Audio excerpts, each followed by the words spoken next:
So, oh my God, this bow is as fast as, you know, Joe Gibbs's bow. It's not. It's just simply not. Hi guys, my name is Stavros. I'm the author of the Tome 6, Book 1 of the Fateful Force, and today we have another Warbow and Chrono video. So the day has finally come where we're going to put our Ravenbeak self-view bow through the chronograph. Now, those familiar with my channel, you would have been following my journey and you'd know a little bit more about this bow, but I'll just give you a brief history about this bow. This bow, when I ordered it, I'd ordered it at 105 pounds at 28 inches. But for some reason, when I first bought it and I first started testing it, I couldn't get this bow anywhere near to full draw length, despite being able to draw 100 pounds on my H1 heavy draw. So it was really perplexing to me why I couldn't get this bow, which is supposed to be 105 pounds at 28 inches, to full draw length. In fact, I could only get to about 26 inches. So what we did was we went and got a new measuring tool, and we weighed it on the camera in one of my previous videos, and we saw that this bow actually was weighing to 113 pounds. So that actually explained why I couldn't draw it. But like I said, when we did weigh it, it was 113 pounds. And we're gonna do that again today, just to confirm the weight of this bow before we put it to the chrono, to ensure that, when we do our tests, we are getting an accurate on the day weight of the bow at the draw length I'll be drawing it to. So I did reach out to the boyer, Jamie McDonald from Ravenbeak, fantastic bow, and he did say that sometimes during the tillering process, depending on what the humidity and the temperature, where they actually do the crafting, the tillering of the bow, and where its destination is, I'm in Australia, he's in Canada, could alter the draw weight. And we've demonstrated that on some of our previous videos as well, that temperature can affect these bows, by about 5 pounds in draw weight. But nonetheless, we do know now what the draw weight of this bow is. We will reconfirm that now as well, so we have an on-the-day draw weight for this bow, so that when we put it through the chrono test, like I said earlier, we will know exactly what its draw weight is, and then we can attribute the performance of this bow to that precise draw weight. Let's see if we got that. So let's head on down to the range, see how we go with this 113 pound, a 28 inch Ravenbeak Warbow. Okay, moment of truth. Let's get the first arrow. It's going to be 1,120 grain square section needle.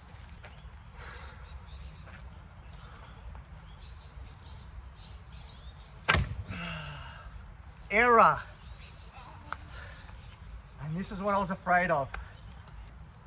I've only got so many arrows in me. The lighting today is not the best. And unfortunately, when the lighting's not great, sometimes these bows give errors. So we're going to try again the 1,120 grain arrow.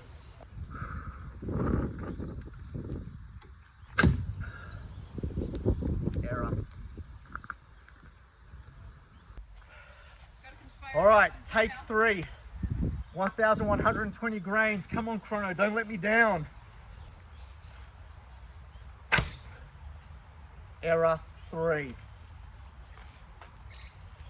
Damn it.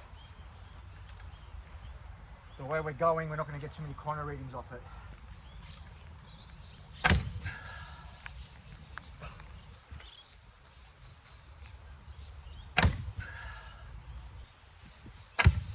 Slapped my face and didn't go off. Error.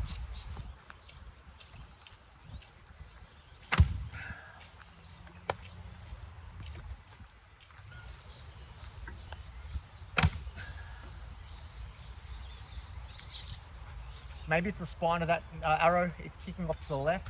You can't see it from this angle because I'm using this angle so we can see that it is a full draw length, and then I can show the chrono reading. So I'm going to use another needle. This one's slightly heavier. It's not much heavier. It's 1,170 grains. Let's see if this one actually works.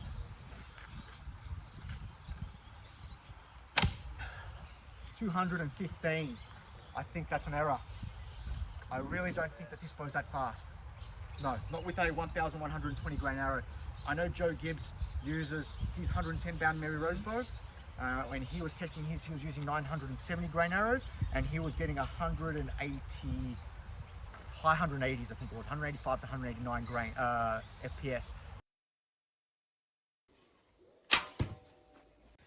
185. There's no way this is doing 215 FPS. We got a reading though. Let's put a couple more in. I'm actually feeling good. That's the important thing. The important thing is I'm feeling good. I'm constantly getting the full draw, which is fantastic. So I think I've got a few more arrows in me. Once we get some consistent readings, we'll be able to put a consistent type of measurement on this bow, and we'll know what it actually is producing, because 215 it's just too fast for this bow. I know that's not accurate. Error 3. 159 feet per second. 159.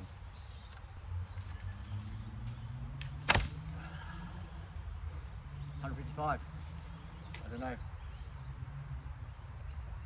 Try again. Yeah, let's try a Cressy Warbow, 1,414 grains.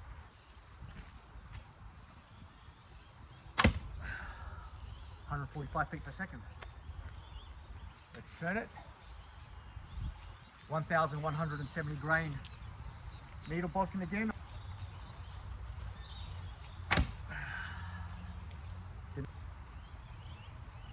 But it's not going 215 feet. It's not going 215 feet. So, okay, it's a reading, but not an accurate reading. Listen, we're going to keep going. I'll just rest, and I'll keep going until we get some more accurate readings from this.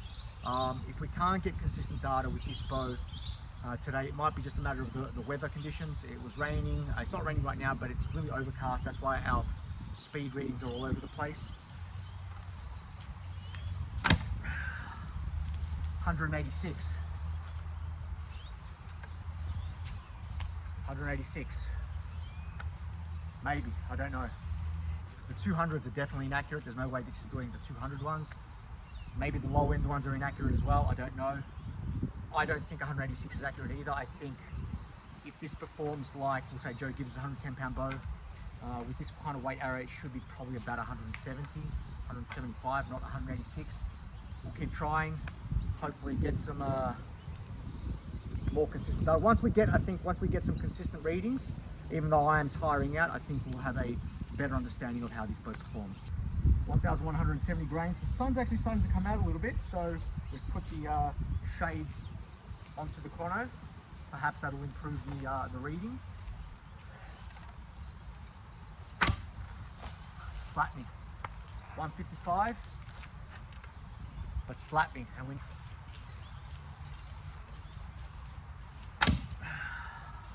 156. Yeah. That didn't slap me. 156. And it was about a ½ inch short. Was it? Yeah. Half inch short. So 156 though with the. all right, so that was okay. So I'll review that. 1,170 grain square section needle. 157 feet per second. I'm not sure if that was full draw. We'll go to the camera footage and we'll confirm if that was. But that was 157 feet per second. Okay, next arrow is going to be the M2 Tudor. These are light arrows compared to needles and Cressies. This one is 886 grains for this one. I didn't get that to full draw. 166 feet per second, but I don't think I got that to full draw. We'll see on the camera and see how we went on that one.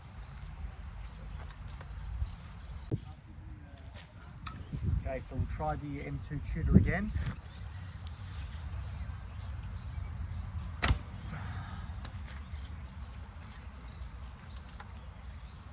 .212 feet per second, which is not accurate. It's not going to. I just don't think we're getting accurate readings with the bow today. I don't know what it is. I'll try.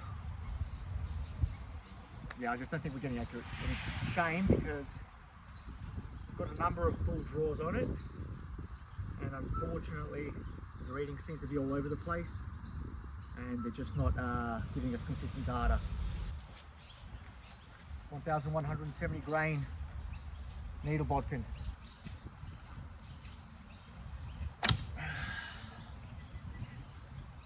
205 feet per second. It's not going 205 feet per second. It's just not. It's just all over the shop, the readings. It's not giving us errors now anymore. But I seriously doubt that 1,170 grain arrow is coming off a 113 pound bow at 205 feet per second. We've had a couple of those 200 feet per second readings, but they don't seem to be It's just we're getting readings all over the place. We're getting as low as 157 on the same weight arrow all the way to 205. When I go back to the video, the releases are pretty clean. For whatever reason that I cannot explain today, this bow, or sorry, not the bow's doing well actually. The chronograph is just not giving us clean results, which is a shame. I am close to exhaustion. I'll try again, but I think we might have to pack it up today and try another time.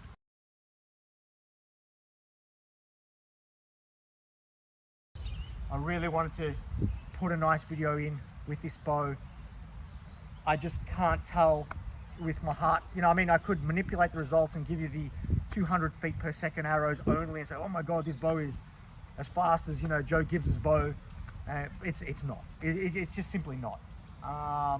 You know, I want to give accurate data because that's what I want to do. You know, when we do these experimental archaeology tests, I want to ensure that we are as accurate as we can be so we can get to some type of truth or some type of baseline understanding of how these weapons do interact with the armors.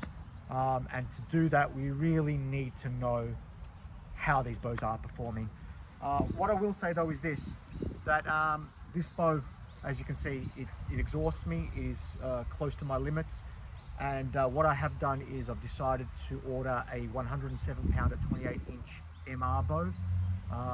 Based on other people's chronograph tests, the MR bows seem to be joules per pound in draw weight much faster or significantly faster than U bows.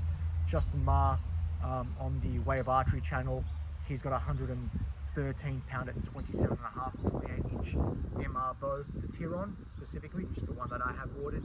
I'm going to cheat, so to speak, get a slightly lighter bow while still being a heavy bow at 107 pounds. And then I can use that as a proxy bow. If we take Justin Ma's Chrono Tests as an indicator, as well as Jack Fang has also tested his Tiron, and there's another YouTuber called Ben Roth, he's tested his 94 pound Tiron. Now everyone's got different draw lengths, I know that, so that's going to change the results a little bit.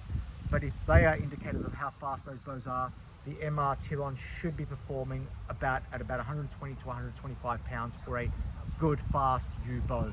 So if that is the case, that would be fantastic. We can then use that as our proxy heavy bow with tests moving forward.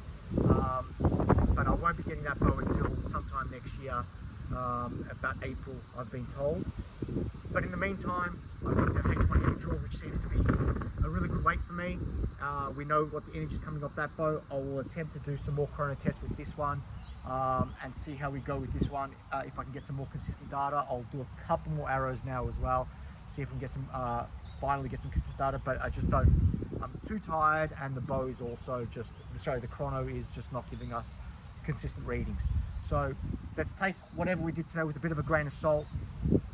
This bow could be, according to the chronograph, producing anywhere between about 85 joules to 119 joules. It's definitely not doing that. That's far too much of a variance with the weight arrows that we are using. We'll just keep using it, see how we go, but the results are what the results are. I suppose the silver lining for me as an archer is that I have achieved what I wanted to achieve, and that is to draw a bow of this weight. So for me, that was also part of the journey. I wanted to be able to, you know, challenge myself and be able to draw a relatively heavy warbow. Granted, there are warbow archers out there that are drawing far heavier than me. You know, fantastic archers, Jack Fang from the Historical Archery channel, Dash Render, he's bigger on TikTok, Joe Gibbs, of course, and, you know, Justin Ma as well, and Blake, I think it is, his companion at Way of Archery. Definitely there are people out there that are drawing heavier than me. There's no doubt about that. But at my age, starting archery relatively late, and going on a warbow journey, this has been a fantastic experience, and for that alone I'm grateful, and I'm very, very happy for that. And even though today we're not getting those kind of consistent readings off the chrono, it's a bittersweet thing because I am getting a lot of draws on this bow, and I'm demonstrating, at least to myself, that I am able to achieve this kind of draw weight. And this is about 18-19 months of warbow training to get to this draw weight. I'm happy with what I have been able to achieve to this stage. So sorry guys that we weren't able to get clean readings off this bow, but please support me. Your feedback would be much appreciated. People know of other chronos that are a bit more consistent, you know, in different weather conditions. I'd be happy to invest a bit more money so that we can get a clean reading off this, but not only a clean reading off this bow, you know, when we get our MR bow finally, or any other bow for that matter, we can get a bit more consistent data. But just for some reason today, it's just not working for me. I hope you enjoyed this video. Stay tuned for our next video. I'm not sure when that will be. Our MR bow is not going to be until April. I haven't got my male sample from the parks yet to test that one, but that is definitely a test that I am looking forward to doing, is that Burgundian armor composition, the 10-layer jack in front of a really high quality piece of mail, and beneath that I will have a 5-layer kind of army doublet thickness garment, which you would expect people to wear something underneath the mail so it doesn't chafe. So thanks again for watching. If you do like these videos and you do want to support me, please like and subscribe, and stay tuned for our next video. So this is just some bonus footage, some more arrows. I didn't want to waste your time with more inconsistent results, but here are more results nonetheless. Okay, just some more arrows. I'm a bit stubborn, that's what it is. I just want to get some readings off this, but honestly, even if we do get some readings off this, because we're getting inconsistent data today, I don't know what to trust anyway. But we're seeing I'm getting it to draw on a lot of these arrows. It's giving us errors. It's giving us wildly variant performance from 155 feet per second to 205 feet per second on a 1,170 grain arrow. I honestly think it's neither of those. I don't think it's neither of those. So what it's actually doing, we don't know. We're just going to do some bonus footage, put some more arrows through it, and you guys can draw the conclusions that you want to draw, and maybe we'll revisit this bow at another time.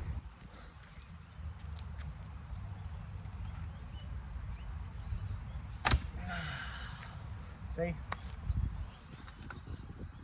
155 feet. 155 to 205. It's just one, and I don't think that was full draw actually. I think I'm a little bit too tired. 1,414 grain arrow, Warbow. I'm just going to go straight into this one. I am fatigued. I might do one or two more arrows.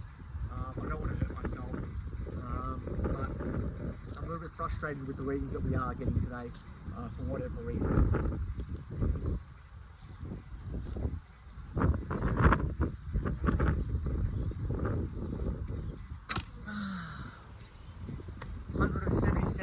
Second with a 1,414 grain arrow, and that actually felt like a good draw. We can confirm that on the camera.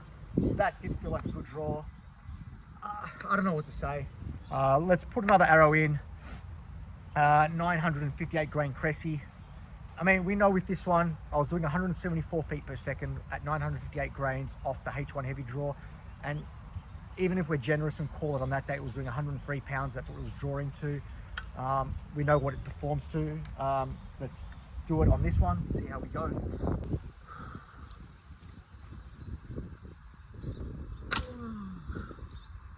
"127 feet per second.